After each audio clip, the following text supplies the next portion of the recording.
Hello मेरे प्यारे भाइयों और बहनों, स्वागत है आप सभी का A to 5 क्लासेस पे। मैं हूं आपका दोस्त अमित। तो आज की इस वीडियो में हम बात करने वाले हैं क्लास 9th सब्जेक्ट मैथ के प्रश्नावली 2.1 के बारे में, जो बहुपद से रिलेटेड है। तो इस वीडियो में हम एक्सरसाइज 2.1 के सभी प्रश्नों को स्टेप बाय स्टेप हल करने की कोशिश करेंगे। और आप इस वीडियो को पूरा देखते हैं तो इस चैप्टर से रिलेटेड आपको कोई भी डाउट नहीं बचेगा। तो आइए शुरू करते हैं इस वीडियो को। लेकिन शुरू करने से पहले आप इस चैनल पे नए नए आए हुए हैं तो इस चैनल को सब्सक्राइब कर लीजिए, क्योंकि और भी इस ऐसे वीडियो आपको मिलते रहेगा जो आपके क्लास 9th और 10th के लिए भी बहुत ज़्यादा उपयोगी होगा। ठीक है, तो आइए शुरू करते हैं। सबसे पहला क्वेश्चन देखते हैं यहाँ पे हम लोग कि निम्नलिखित व्यंजकों में से कौन कौन एक चर में बहुपद है। एक चर में बहुपद है और कौन कौन नहीं है। ठीक है, कारण के साथ अपने उत्तर देना है। तो इसमें देखिए, सबसे पहले पहचानना क्या है कि बहुपद कौन कौन सा है। तो देखिए, एक चर में बहुपद बताना है। तो देखिए, एक चर का मतलब होता है सिर्फ x होना चाहिए उसमें, नहीं तो सिर्फ y होना चाहिए, नहीं तो सिर्फ z होना चाहिए। दिस इज कॉल्ड एक चर में बहुपद। ठीक है, उसके बाद से क्या करेंगे हम लोग, यहाँ पे देखिए 4x² - 3x + 7। तो इसका मतलब क्या है, ये एक चर में क्या है, बहुपद है। एक चर में यहाँ पे क्या है, एक चर में बहुपद है। ठीक है, चूंकि देखिए बहुपद कब नहीं होगा, बहुपद तब नहीं होगा जब x का पावर क्या हो, माइनस में दे रखा हो। x का पावर यानी कि कोई इसी चर का पावर माइनस में दे रखा हो या बट्टा में दे रखा हो। ठीक है, माइनस और बट्टा में दे रखा होगा वो कभी भी बहुपद नहीं बना पाएगा। ठीक है, तो यहाँ पे देखिए इस तरह से तो कोई नहीं है पावर इसमें, तो ये एक चर में क्या है, बहुपद है। ठीक है, यहाँ पे चलिए बात करते हैं हम लोग। यहाँ पे y² + √2। तो ये भी क्या है, इसमें भी एक चर है, तो ये भी क्या है, यहाँ पे लिख देंगे, ये भी क्या है, यहाँ पे बहुपद है। ये भी क्या है, बहुपद है यहाँ पे। अब इसी तरह यहाँ पे देखते हैं 3√t + t√2। तो ये तो एक चर में तो है, लेकिन क्या है, यहाँ पे 3 है। जब ये अंडर रूट हटाएंगे हम लोग तो t के पावर क्या हो जाएगा, 1 हो जाएगा। t का पावर क्या हो जाएगा, 1/2 हो जाएगा। सॉरी, t का पावर 1/2 हो जाएगा। तो ये वाला क्या होगा, यहाँ पे ये बहुपद नहीं है। क्यों नहीं है बहुपद, बहुपद नहीं है। और ये बहुपद नहीं है तो क्यों नहीं है बहुपद, ये इसलिए बहुपद नहीं है क्योंकि इसका जो टी का जो पावर है, यानी कि चर का जो घात है, चर का घात वो क्या है, फ्रैक्शन में, भिन्न में। चर का घात किस में है, भिन्न में है, इसलिए ये क्या हो जाएगा, बहुपद नहीं होगा। यहाँ पे है कि y + 2/1। तो इसको देखिए, जब हम लोग आगे बढ़ाएंगे तो ये क्या होगा, y + 2 इंटू वाई। जब ऊपर जाएगा तो y हो जाएगा, पावर इसका माइनस में 1 हो जाएगा। ठीक है, जब पावर इसका माइनस में 1 हो गया तो पहले हम लोग अभी देख चुके हैं कि पावर बस क्या होना चाहिए, माइनस में या बाटा में, इस तरह से नहीं होना चाहिए। तो देखिए पावर इसका किस तरह आ गया, माइनस में आ गया, तो ये भी क्या है, ये बहुपद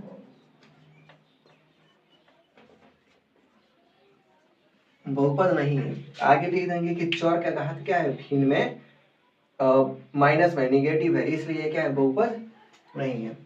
यहाँ पे देखते हैं कि s के पावर 10, y के पावर 3 और t के पावर 50। तो चूंकि हमसे ये क्वेश्चन में पूछा क्या है कि एक चर में बहुपद बताना है, तो चूंकि यहाँ पे 3 गो चर है, x है, y है, z है, तो यहाँ पे 3 गो चर है, तो यहाँ पे हम क्या लिख देंगे, ये बहुपद नहीं है। ठीक है, ये बहुपद क्या है, बहुपद नहीं है। 3 गो है चर, इसमें हमें एक चर में बताना था, तो ये बहुपद नहीं है। उम्मीद करता हूँ कि ये पहला क्वेश्चन आपको पूरी तरह से समझ में आया होगा। आइए दूसरा क्वेश्चन को हम लोग देखते हैं यहाँ पे कि निम्नलिखित में से प्रत्येक में x² का गुणांक क्या करना है, लिखना है, x² का गुणांक लिखना है। तो x² का गुणांक का मतलब क्या है, x² में ये जो है ना x², इसमें किससे गुणा किया गया है। ठीक है, इसमें अगर 1 से गुणा किया गया है तो x² का गुणांक 1 हो जाएगा। -2 से गुणा किया गया है तो x² का गुणांक -2 हो जाएगा। x² से यानी कि x² में जिससे गुणा किया गया होगा उसी को उसका क्या बोलते हैं हम लोग, कोएफिशिएंट, यानी कि उसका गुणांक बोलते हैं। ठीक है, आइए यहाँ पे हम लोग चेक करते हैं। तो इसमें जो गुणांक क्या हो जाएगा, x² का गुणांक यहाँ पे क्या हो जाएगा, देखिए जब ये x² है तो यहाँ पे कुछ नहीं है, तो 1 यहाँ पे क्या हुआ है, छुपा हुआ है। ठीक है, 1 यहाँ पे छुपा हुआ है, तो इसलिए x² का गुणांक क्या हो जाएगा, 1 हो जाएगा। आपको इसमें क्या पकड़ना है, x² पकड़ना है।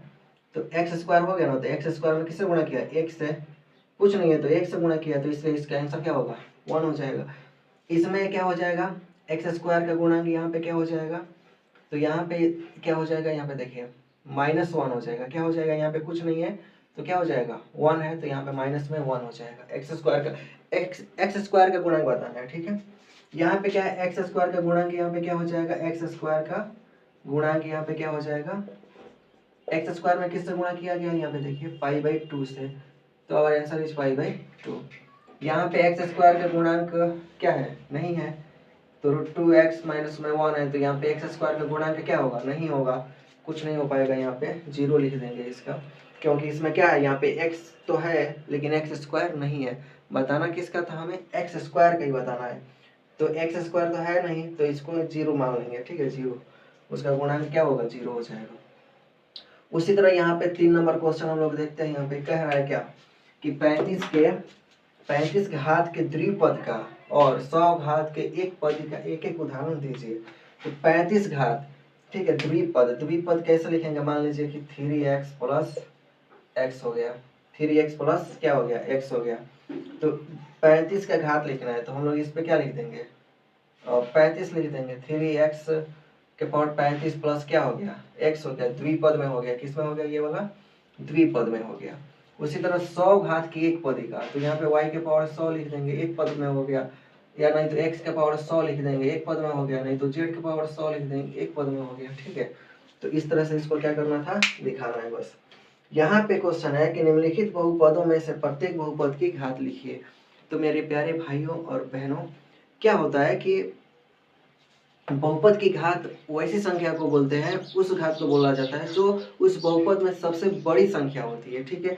जैसे कि मतलब बड़ी संख्या नहीं, सबसे बड़ी घात होती है। जैसे कि यहाँ पे एक दिया हुआ है यहाँ पे बहुपद, तो इसमें बताइए सबसे बड़ा घात कौन सा है, सबसे बड़ा घात यहाँ पे क्या है, सबसे बड़ा घात 3 है, तो यहाँ पे बहुपद की घात क्या हो जाएगा, बहुपद की घात यहाँ पे क्या हो जाएगा, 3 हो जाएगा। इसमें बताइए बहुपद की घात क्या हो जाएगा, यहाँ पे सबसे बड़ा घात क्या है, 2 है, तो 2 हो जाएगा। इसमें बहुपद की घात क्या हो जाएगा, यहाँ पे क्या हो जाएगा, 1 हो जाएगा, कुछ नहीं है तो क्या है, 1 है। और यहाँ पे घात क्या हो जाएगा, यहाँ पे घात हो जाएगा आपका 0 हो जाएगा, ठीक है। यहाँ पे घात क्या हो जाएगा, 0 हो जाएगा। आइए शुरू करते हैं 5 नंबर क्वेश्चन, और इस चैप्टर का सबसे लास्ट क्वेश्चन है। इस क्वेश्चन में क्या कहता है कि बताइए कि निम्नलिखित बहुपदों में कौन कौन बहुपद रैखिक है, कौन कौन द्विघाती है और कौन कौन त्रिघाती है, ठीक है। रैखिक बहुपद में क्या होता है, जिसका घात 1 होता है, और उसके बाद से क्या है, यहाँ पे द्विघाती बहुपद में क्या होता है, जिसका मैक्सिमम घात 2 होता है। त्रिघाती में क्या होता है कि जिसका मैक्सिमम घात 3 होता है, उसको क्या कहते हैं हम लोग, त्रिघाती बहुपद कहते हैं। इसमें हम लोग देखेंगे यहाँ पे बहुपद में सबसे बड़ी घात क्या है, 2 है, तो 2 वाले घात को क्या बोलते हैं, द्विघाती बहुपद बोलते हैं। 2 वाले घात को क्या बोलते हैं, द्विघाती बहुपद। यहाँ पे सबसे बड़ी घात क्या है, इसमें 3 है, तो इसको क्या बोलेंगे हम लोग, त्रिघाती बहुपद है। ये क्या है, त्रिघाती बहुपद है। इस बहुपद में देखिए सबसे बड़ी घात क्या है, 2 है, तो ये कौन सी बहुपद हो जाएगी, द्विघाती बहुपद हो जाएगी। इसमें बताइए 1 + x है, तो यहाँ पे क्या है, 1 है, तो जिसका घात मैक्सिमम घात 1 होता है उसको हम लोग क्या कहते हैं, रैखिक बहुपद कहते हैं। क्या कहते हैं उसको, रैखिक बहुपद, यानी कि लीनियर पोलिनोमियल कहा जाता है, ठीक है। यहाँ पे भी क्या है, यहाँ पे पावर 1 है, तो ये भी क्या हो जाएगा, यहाँ पे रैखिक बहुपद हो जाएगा, ठीक है। यहाँ पे पावर क्या है, 2 है, तो ये पावर 2 है, तो ये कौन सा बहुपद है, द्विघाती बहुपद है, द्विघाती बहुपद। यहाँ पे पावर क्या है, 3 है, तो ये कौन सा बहुपद है, ये कौन सा बहुपद है, त्रिघाती बहुपद है, ठीक है। तो मेरे प्यारे क्लास 9th के भाई और बहनों, उम्मीद करता हूँ आपको ये चैप्टर बहुत ही अच्छा लगा होगा और समझ में आए होंगे सभी क्वेश्चन। तो अगर आप इस चैनल पर नए हो तो इस वीडियो को सब्सक्राइब कर लें, इस चैनल को सब्सक्राइब कर लें, ठीक है, और वीडियो को लाइक करें। तो मिलते हैं अगले चैप्टर में, ठीक है। तो आपकी तैयारी कैसी चल रही है बताएं हमें ज़रूर, ठीक है। नमस्कार, thank you, have a good day.